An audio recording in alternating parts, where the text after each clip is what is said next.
প্রথমে একটা কথা বলছি, যাদের একটুতেই মন খারাপ তাদেরকে বলছি, তোমাকে একটা প্রশ্ন করি, তুমি কার জন্য মন খারাপ করছো? তুমি নিজেকে একটা প্রশ্ন করো, তুমি কি ভাবছো তোমার একারই কষ্ট আছে? আমাদের পৃথিবীতে প্রত্যেকটা মানুষেরই কষ্ট আছে, দুঃখ আছে। পৃথিবীটাকে চিনতে গেলে দুঃখ কষ্ট আসাটা খুব প্রয়োজন, এটাই বাস্তব। তোমাকে একটা কথা বলি, তুমি যে কষ্ট পাচ্ছ ওখান থেকে কিছু শিখতে পারছ। কষ্ট হলেও কিছু শিখিয়ে দিয়ে যায়। কষ্ট সারা জীবন থেকে যাবে না, ভালো সময় একদিন আসবে। ধৈর্য রাখো, সব কিছু ফিরে পাবে। একটা কথা বলি তোমাকে, ছোট ছোট ব্যাপারের জন্য শুধু শুধু মন খারাপ করো না। যদি কান্না করতে হয় তোমার ফ্যামিলির দিকে তাকিয়ে কান্না করো।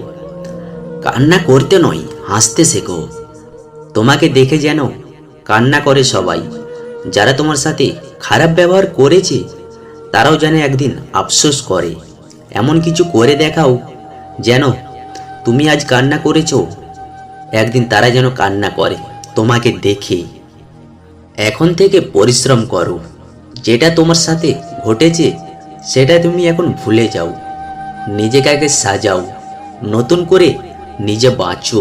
অন্যদের জন্য চিন্তা ভাবনা করো না, নিজের জন্য ভাবো। নিজের ভালোটা নিজে আগে দেখো। তুমি কি পৃথিবীতে এসেছো কান্না করতে এসেছো? নিজেকে একবার প্রশ্ন করো। আর তুমি যদি আমাকে প্রশ্ন করো, আমি বলবো তোমাকে, পৃথিবীতে এসেছো মানো ভালো থাকার জন্য, হাসি খুশি থাকার জন্য, কারো জন্য কান্না করতে নয়। চোখের জল আসাটা প্রয়োজন, আর তুমি অধিকের বাইরে চলে যাচ্ছ।